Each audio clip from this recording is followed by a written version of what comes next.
Hey everybody, it's me, EJ again. I know it's been a long time since I've uploaded on this channel, forgive me. I've been busy focusing on other things such as getting the heck out of this town. I'll get into that in a second. So this is another life update, because I have some things to tell you guys. If you want to get up to speed on my previous life updates, I'll leave the links in the description box so you can have a little catch up. So just a brief overview. I graduated from my dietetics course. I started my first job in March of this year. I left Stevenage, left London. It's been different. It's been different. So I moved here, Burton-on-Trent, which is in Staffordshire. Whenever I said, I'm moving to Burton, like, what the heck is a Burton-on-Trent? It's a small town and it's in between Birmingham, Derby, got Leicester and Coventry like surrounding it, so it's like in between. It's I don't want to slag off anyone's town, it's a bit of a dive, not gonna lie, but I mean I'll get into Burton and the people that I've encountered in a bit. So I'm working in a hospital, which is what I wanted to do as my first graduate job. If I just go into a little bit about what I do, because I think, can I just clarify that dietitians do not give out diet plans. Whenever I say, oh, I'm a dietitian, people are like, oh, can you do me a diet plan? No, I'm sorry. We don't really believe, or well, I don't anyway, I don't believe in diet plans. It's just too regimented, and we generally, the dietitians that I know anyway, don't really believe in that. Obviously it's maybe helpful for certain conditions and things like that, but generally for people that, for example, are trying to lose weight, I don't believe in diet plans. What's another thing? Yeah, also when we're working, so I don't go around the hospital telling people to eat more vegetables. We don't do that. In fact, we actually do the opposite, tell them to eat cakes and things like that, if they're not eating and their bag of bones and things like that. So I just wanted to clear that up a little bit. So basically what dietitians do is we assess, we treat a variety of health conditions, working with both individuals and, in group settings. We can work anywhere, not just hospitals, we can work in the media, work in sports, in schools, catering, food industry, public health. There's so many different areas that we can work in. The title dietitian is protected by law, so you can't just do an online course and say, oh, I'm now a dietitian. You're bound by a code of ethics. To be a dietitian, you have to be registered with the HCPC. That's where nurses and other healthcare professionals are also registered. So if you want to check if your dietitian is actually a dietitian, just check on the HCPC website. But with a nutritionist, and also dietitians, we work with both healthy and sick people. So there's a range of conditions such as HIV, cancer, celiac disease, liver disease, kidney disease, heart problems, obesity obviously, diabetes, IBS, IBD, neurosciences like stroke, mental health, eating disorders. So there's a whole bunch of stuff that you can specialize into and give advice with. I just talk about my typical day. No 2 days are the same, but this is just a typical average day. I'll come in, I'll greet all my people, I will check for referrals, check my emails. So the wards that I cover the respiratory ward, and I typically see patients that have COPD, lung cancer, coming with aspiration pneumonia, pneumothorax, pleural effusion, chest drains all over the place, secretions and everything, man. It's just I don't like to read notes from patients on the respiratory ward when I'm eating things like yogurt, because they will talk about secretions and mucus and boy. So I also cover something called AAC, which is basically where people move. So they come into A&E and then they come into AAC, and then from AAC they go into their special wards. Yeah, so I cover that. So that could be anything. I could see anybody with anything, upper GI bleeds and things like that. It can be anything, and then they'll go off to a different ward that I don't cover. So I also cover the orthopedic ward, which is basically people that are coming like they've fallen over. It's a lot of mainly older people, or they're coming for elective surgeries, a surgery that they're prepared for, and pretty much all of them have got a fractured neck or femur. I also have clinics on Mondays, which I like. I think it breaks up the week a little bit. So basically in clinics, so these are people that are, you know, living free lives, and then they come in. So I see people for weight management, people for nutrition support, so people that, you know, for whatever reason need to gain weight. That could be an underlying health condition or whatever, but we just call it nutrition support. What else? Who else do I cover? IBS and IBD as well. As I said, so going back to my typical day, so I just check my referrals from those wards. So let's say for example, I've got, you know, a new patient who needs nutrition support. So, you know, they're quite underweight for whatever reason. So I'll just gather some information electronically. So that could be, you know, background, why they're in there, past medical history, any medications they're on, and things like that, any updates from ward rounds and things like that. Yeah, and then I will have a look at their, you know, height, weight, BMI, what's been recorded, etc. So I would also have a look at their bloods and interpret that, because that would affect my plan. And also some social factors. Do they live alone? Are they struggling to cope at the moment? Also their mobility, because then, so I gather that information, and then once I've gathered it for my little caseload of people that I'm going to see that day, then I will head over to the wards and then gather some more information. I'll have a look in the medical notes, see if there's any updates that I've missed out on, speak to the nurses or other healthcare professionals if needed. For example, if the patient is non-communicative. What else? Look at their bed end folder, so I'll gather information on their bowels. So, you know, have they opened their bowels? Has it been a long time? Because then they might need laxatives, maybe a blockage there. Maybe that, you know, they're only having 500 mils of fluid and they need to drink some more, or they're not eating and basically there's no poo in their body, mate. So we look at their skins folder, which is basically, so just check for like any pressure ulcers, which is basically where the skin breaks down when you're not moving around as often. So if you have someone that's sitting in a bed, you know, and not rotating, so that's what the nurses help to do, you know, then they're at risk of that. And, you know, if they're underweight or overweight, they're also at risk of basically losing their skin integrity. So if someone has, you know, a pressure ulcer, a pressure sore or wound or something like that, then they'll probably need some extra protein, you know, making sure they're getting enough fluid, things like that. Then I speak to the patients. So yeah, I just have a chat with them, really, just trying to get a full picture, really. I feel that it's important to get a full picture, because then your plan is more likely to work. Really, when I speak to the patients, it's really, you know, I've got a lot of information. It's, you know, clarifying the information, finding out some more, and also finding out barriers as well. So then I will make a plan, and I'll run it through with the patient, make sure they agree with that, and then I will speak to the nurses and hand over whatever I need to hand over to them.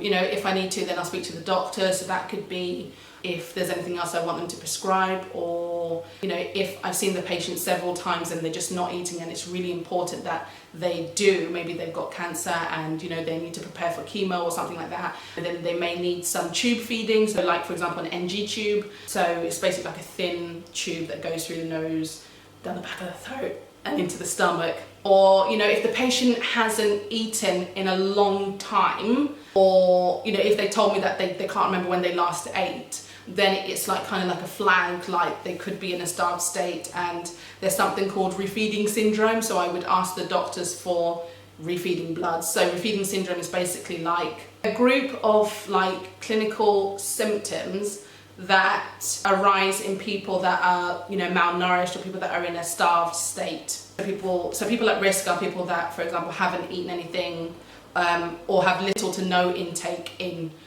more than 5 days, people on chemo as well, people with a BMI of less than 16, alcoholics as well, intravenous drug users. Those are the ones that I would mainly see. Mainly people with a low BMI, haven't eaten in a long time, and alcoholics and drug users. As I said about refeeding syndrome, so it's basically a group of symptoms that arise when you reintroduce food. So when you start feeding these people again, if you feed them too fast, they can suffer from things like heart problems, lung problems, like multiple organ failure. They can die, basically, if you feed them too quickly. So it's important to have a plan in place so that they don't die or they don't experience these things. And these are like metabolic shifts, you know, that cause these complications. So Yeah, so in that case, I wouldn't prescribe any supplements if needed, or if they're being tube fed, it would need to be like a build-up regime, you know, meeting a certain amount of calories per day, and making sure that their refeeding bloods are checked, you know, regularly. So it's a whole load of stuff, man. So this is for one specific type of patient. You know, I see, you know, other different patients, so,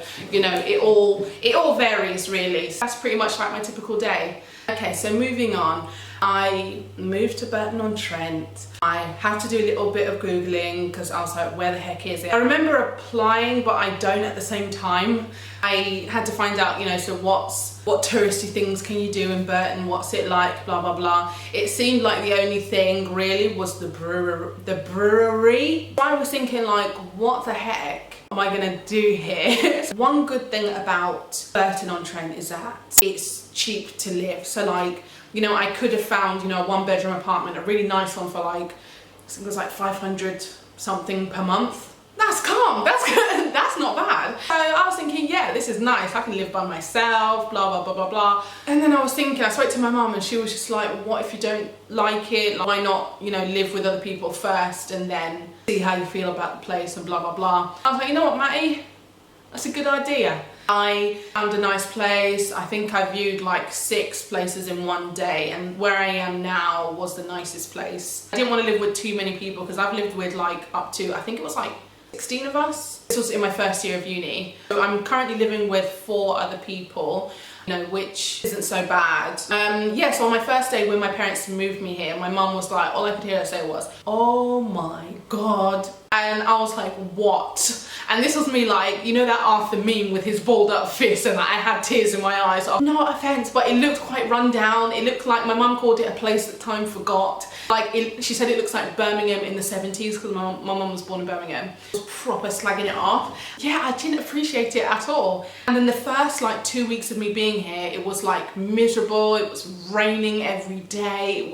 It was awful, and I was just like, oh my God, like I was so down. I felt so alone because I don't know anybody. Well, you know, I've got family in Birmingham, I've got family in Nottingham and whatever, but it's just like, you know, I'm not used to this, like, and plus like home, like my parents' home as well. I'm used to just, you know, being close by.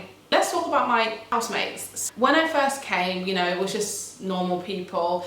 There were 2 Spanish girls, 1 English guy, and a couple. You know, everything was calm, everything was nice, blah, blah, blah, blah, blah. The couple left and the English guy left, and it was just me and the Spanish girls. One of the Spanish girls, she was chill, she was fine, nothing really bothered her. And there was the other one, and me and her just like, you know, I'm quite a laid back person. The only thing that I ask when I'm living with other people is to clean up after yourself and don't take the mick, really.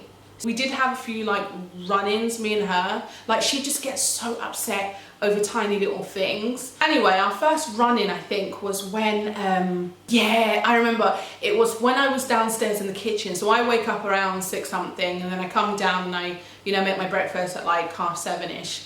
And then she came downstairs like looking all distressed, like, you are making too much noise. You make too much noise in the morning.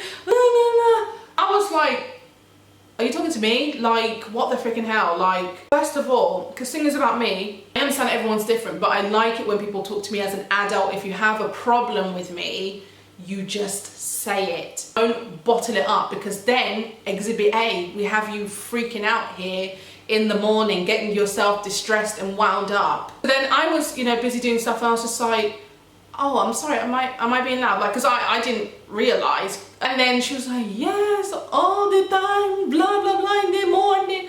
I'm so like, okay, I was just like, oh, I'm really sorry about that. Like, I'll try and keep it down. I'm really sorry about that. Yeah, and then after that, it was chill. She didn't complain about that again for the time that, you know, we were living together. So the next run-in was basically when I was, you know, buttering my bread or something like that, and then I saw a Coke can. I just kind of like moved it out of the way, and I just shoved it out of the way, and where I shoved it was where she puts her stuff. She put that Coke can there the night before because she didn't want to open the door and go out to put it in the recycling bin because the door is quite loud, so she didn't want to wake up the whole house, so she left it there. Anyway, I came back in from a hard day's work, okay, just recently said goodbye to Bay. He came to visit. I was in my feelings, I'm not gonna lie, like, don't bother me. So, you know, when I came in, I said, hey, how are you? You're right. I did my stuff in the kitchen, and she gave me this look. I was like, whoa, what the freaking hell happened there? And then she came up to me and was like, you did this. Hold on, let me get my phone. Hold on. You did this. And then she was showing me her freaking phone, like, she took pictures of the Coke can, and she was like, why did you move it? I was trying to explain, and she just kept on talking over me. You know, it got to the point where I literally said to her, shut up and stop speaking. You talk too much. Shut up. She was doing my nut in. Just talk normally. Like, if you're upset about something, just talk. But with her, it's like, it's not penetrating. It's not, you want an explanation from me, but you're not letting me speak, fam. So I just told her to shut up, man. I was so like over her. You know, I had other things going on, and you know, you're not letting me speak. So it rocks as far as I'm concerned. I went upstairs, I was really upset, you know, she was all talking in Spanish and blah, blah, blah. You know, I was talking in English, you know, You know, when you're so angry, you just cry. I was so angry that I cried. Just a little background on her, because the thing is, I didn't really ask much about her life because I don't really want to be nosy, and I wasn't too sure about her. She was very hot and cold, so for people that are hot and cold, I don't care to know your business, really. So what I did know was that I think she was in her 40s. She was doing her PhD. She came here to work, but then she also needs to finish her PhD, and she just never got around. Even when she quit her job, she never got around to doing it somehow. So we had another run-in. I think she was having a go at me at something. This was before the Coke can issue. And then I just looked at her like, because I actually felt kind of pity for her. I was like, what's going on? Like, are you okay? And then next thing I know, she starts crying her eyes out. You know, she's like, I don't know what to do with my life. You know, I'm here stuck in Burton. I can't finish my PhD. I'll get a research job. I was just like, you know, it's okay. Like, you know, giving her words of encouragement, you know, gave her a little cuddle or whatever. And then like literally like from then we were okay. And then we had a 17-year-old girl move in and a guy from Hungary. He's about 29. And this other Spanish guy came and took over the chill Spanish girls room. Full house again, fine. Anyway, so everything was lovely. We were all, you know, getting on really well. We'd sit and have chats in the living room. You know, it was lovely. I really enjoyed it. And then I remember the 17-year-old girl saying, oh, isn't this lovely? We're all just here, blah, blah. In my head, I'm thinking, wait for this Spanish girl. Give her another month, mate. And I was right. Next thing I know, I come back from work and the 17-year-old girl was just like, do you know what? Blah, blah, blah did to me today. Like, she was basically, she called her fat, disgusting, a tart. She, you know, all because she makes a bit of noise in the morning. The 17-year-old girl, she doesn't get much signal in her room. So she comes and she sits here on this sofa and she talks. And basically, the Spanish girl moved from that room up there so she could have some peace and quiet and stop complaining to everybody. But yeah, she can basically hear everything up here in the morning, and she talks, you know, not gonna lie, she's got a voice that carries, let's just put it that way. I wasn't there. All I know was that there was a lot of tears. It was really, really nasty. And from there, the environment was awful, you know, but I was still cool with everybody. Even the Spanish girl was just like, I'm just minding my business, really. It was only when I was upstairs and I heard Spanish girl start on the 17-year-old girl. She started calling her, she was like, you are not fat. Actually, you are disgusting. And I was just like, whoa, bro, what the freaking hell? I could hear everything. And then she started on her mother. She was like, your mother doesn't want you, blah, blah, blah, blah, blah, because her mum, you know, kicked her out. She's still in communication with her mum. And yeah, just saying a whole bunch of stuff that was just really unnecessary. And then it just got so heated, I was just like, whoa, whoa, whoa, whoa. So I came downstairs, I was like, what the freaking heck is going on? This Spanish girl says, I wasn't doing anything. I was here, I was making my coffee. And then she starts talking, blah, blah, blah. It's like, leave me alone. That's her favorite word to say, leave me alone. You know, the girl was like, EJ, I didn't do anything to her. You know, I just want an apology for her calling me all these names and blah, blah, blah. And then basically she had tears coming down her face. And this Spanish girl was laughing at her, mate. She was just like, you are pathetic, and, you know, just laughing at her. And I'm thinking like, okay, you're actually not okay. How can you, like, even if I argue with somebody and once I see them crying, you have no compassion. Don't you feel bad? Don't you feel like you should back off a little bit? But no, she goes even harder. Those tears fuel her. She's like a Nigerian parent, man. From then I was like, oh, I do not like what you're doing. Because what she was doing essentially was bullying. Like, this girl could just be sitting here and then she'll go upstairs, she'll bring out her phone, she'll start recording her. Why? From then, I didn't even greet the Spanish girl. I didn't want anything to do with her. As far as I'm concerned, she was just a disgusting, horrible person. It was okay for like 2-3 months, just not really speaking. But then when she had arguments with, you know, the 17-year-old girl or the Hungarian guy as well, she would literally turn off the internet. For what reason, I don't know, as punishment. So recently, so she's moved out. She moved out on the 23rd of December. So it's just been absolutely peaceful. So before she went, a month before she left, me and her had an altercation, not physical or anything, but I mean, I was cooking my food. I was washing my clothes at the same time. I could see someone's stuff was in the dryer. And I don't know whose it was. I asked the 17-year-old girl, I was like, whose stuff is this? Because it was just towels and like face towels and flannels and things like that, so I didn't know whose it was, and she was like, I have no idea. Plus she was drunk as hell, so like, anyway, I didn't know whose it was. Normally I would knock on everyone's door and just find out whose is it, do you mind taking your stuff out? But then I put it on one of the chairs, one of the stalls here, and then put my stuff in. I was like, I'll sort it out, I'll sort it out afterwards. And so I went upstairs, went to go and eat my food and watch my EastEnders, etc. Next thing I hear is da-da-da-da-da, da-da-da-da. I'm like, oh shit. And then the 17-year-old girl, she texted me and she was like, oh, she's kicking off again about the dryer. And so I came downstairs and I was just like, I'm sorry, it was me. She was like, you don't like people touching your things. Why do you touch my things? And then again, I was in a situation where I was trying to explain myself. I was like, I wasn't sure whose it was. I did ask, blah, blah, blah, blah, blah. And then she was like, no, but you don't like it. I said, here, look. And I stopped the dryer and I said, put your things in then. Stop complaining and put your things in. And she was like, no. Yeah, and anyway, so then she didn't, so I put my things back in. I said to the 17-year-old girl, I said, tell me if she does anything to my stuff, please, because my food is getting cold. She went upstairs, she came back downstairs with her phone, because she was going to do her recording. That's what she likes to do. Anyway, I also heard her on the phone, and she called me a puta negra, which is a black B word. And I was like, whoa. I was like, EJ, stay calm. So that was the first time she called me that. I wrote an email to the landlord basically about the whole situation, what had happened and what she had called me, because that I will not tolerate. And I said something needs to be done, not just swept under the carpet. Something needs to be done, because if you guys don't do anything, I'm going to call the police. It's that simple. Wasn't going to. They called each of us into their office, basically, signed an agreement basically, and the Spanish girl signed an agreement never to use such language, never to turn off the internet, never to tamper with the internet, never to turn off the boiler, which is another thing she liked to do as well. Like, she just liked to do all these little punishments because she was the oldest in the house and she was paying the most. So she was paying £450 a month for her room, and she felt that she was entitled to more sleep and just basically entitled to be the queen of the house. And it was just like, just shut up. The morning after, so when she was about to leave, this is where it got really bad. So I was literally just waking up. Birds, I could hear the birds outside, the sun, it was lovely. Then I hear coming down the steps past my room, puta negra. I'm like, whoa, this girl is calling me a black B word again.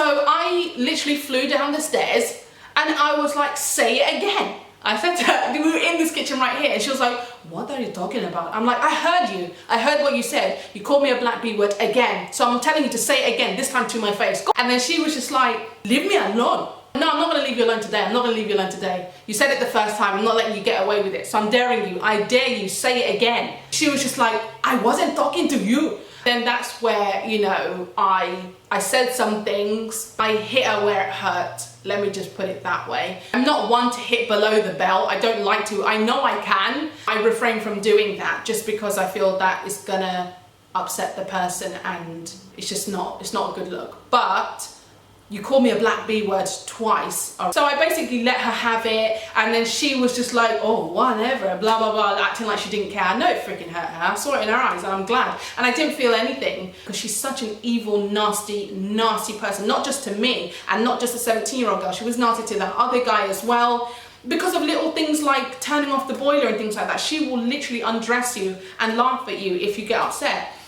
Someone is going to teach her a lesson, and that's it. And she's just a miserable person because nothing is going right in her life, and people like that, when they're miserable because things aren't going the way they are and they take it out on other people, you need to stay the hell away from those people. And that's what I tried to do, just like not get too close to her. When she left, it was like freaking celebration time, mate. Like, everyone was happy. It's just such a light, it's like a dark cloud has been lifted from this house. Yeah, that's basically my housemates. Living in Burton, it was like I literally just went to work, came back. You know, I'd probably go home, or I'd go either to Stevenage or go to London, maybe once a month. It cost me like, I don't know, like £50 or so to go back home each time. And, you know, sometimes, you know, I would have, you know, other things that I need to go back home for, not just to see people. So, you know, I could spend up to like £150, you know, going back home a month, and it's just like flipping hell. And, you know, for my sister, for example, when she came to visit, it would cost her like 80 quid. Like, this is not fair. I started looking for jobs. I actually started looking for jobs pretty much as soon as I got here, and then I kind of like was like, just shut up and just chill, get settled in, you know. And so I stopped looking for jobs, but then I started again, and then so I went for interviews and things like that, and I had 3 interviews total. I didn't get the first 2, and I actually didn't get the third one. And I was offered a temporary bank position, so basically like an as and when, ad hoc kind of thing. So, but I was thinking, I don't want to leave here just for ad hoc work kind of thing. So I withdrew from that. I said, I'm not interested in that. That was the last one. And then the manager called me like a few days after, and I was thinking, honey, like, don't call me to beg me. Like, no, it wasn't. She wasn't calling me to beg me to do bank work. It was because one of the graduate dietitians is, you know, leaving her job, and so they had an opening, and I was the second strongest candidate, so would I be interested? And I was like, freaking yeah. So I'll be working in a hospital in London, so I'll be leaving Burton my last day is the last week of February, so I haven't got a start date as of yet, but I'll be leaving here like March time, where I was so happy. I was like, I literally wanted to cry. After that final interview, I cried so much. When I didn't get it, I mean, initially, I just cried. I was just like, what the hell is wrong with me? Like, why am I not getting these interviews, fam? This is a bit strange. But I think it's important from those, you know, it's just to make sure to get good feedback. And I got really good feedback from one hospital in particular, and I think that prepared me very well for the final one, because yeah, they're just a bit more ruthless. It's a lot more competitive, you know, with the London interviews for some reason. So, well, I guess because everyone wants it and they pay better and things like that. So the plan is really, I move out, I'm gonna stay with my auntie for a little bit, who lives in London, save up, because, you know, I'm not staying there forever, and London rent is just a joke. Yeah, I did want to get like a little studio apartment, but I'm just thinking, is that clever? Because I have things to save for now. I don't think that that's a clever financial move. So I probably will be living with other people again, but I don't want to live with more than 4 people. Like, that's absolute max. I feel that in this job, like, you know, I feel that there'll be more progression in the job that I'm moving into, because it's like a rotational. So I think it's like gastro, bariatric surgery, so people that are very overweight and are going for surgeries like gastric bands and things like that, and diabetes. I think there's peds as well, and then there's complex nutrition support, so people that are tube fed in the community. So I'm really looking forward to that, just getting some more experience, because I think that when you're a graduate dietitian like I am, it's like you need to get as much experience as possible, different experiences as possible, and then you specialise when you know, move out the banks and whatever. But my interest mainly is weight management, obesity. I really like that kind of thing. Obviously I have my weight management clinics and things like that, and I really love when I get my weight management patients, because I feel like, I don't know, they just listen to me for some reason. Not for some reason, but, you know, like, I just love, you know, finding out people's stories and just trying to help them. And then, you know, when we see results, it's just like, thank God. And, you know, if it's not the results that they want, then it's just a case of chopping and changing a few things, and then they do see the results, and it's just, it makes you feel good that, you know, you're helping people, really. So that's basically where I would like to focus in. So on that note, if anybody would like any dietetic advice to do with, you know, weight loss, if they need some advice on weight loss or things like that, I will try and leave some information below, or you can contact me, my email. So that's something that I'm hoping to, you know, do in 2019. So I feel that my 2018 overall, it's been fabulous. Started a new job, moved to a completely different area that I'm not familiar with. I graduated in July, got a new job, moving back to London. Had wonderful experiences, met some wonderful people as well that I work with. and it's just been lovely. Obviously, like, I've had, you know, there's, you know, been other things. There's been tests, let's just put it that way, such as, you know, friend issues and things like that, and like, you know, health issues and whatever, but you know, it makes you a stronger person. For 2019, I'm just going to carry on drinking tea and minding my freaking business, work on developing myself, only putting my energy into those that will do the same for me. I'm not going to be a doormat to anybody. I'm not chasing nobody. I ain't no one's lapdog. Carry on loving my family and my friends, those that care about me, and I just really want to continue to develop myself in 2019. Also save money as well. I need to save money. I need to save. I hope you all had an amazing new year as well. I wish you a happy and prosperous new year. Good things will happen for you. Stay positive. Stay happy. Don't let negative things or negative people drag you down, because misery loves company, really. And just work on yourself. Push yourself in 2019. Anyway, I hope you guys enjoyed the video. Thank you so much for watching. I appreciate it. Leave your comments down below, and I'll see you guys later.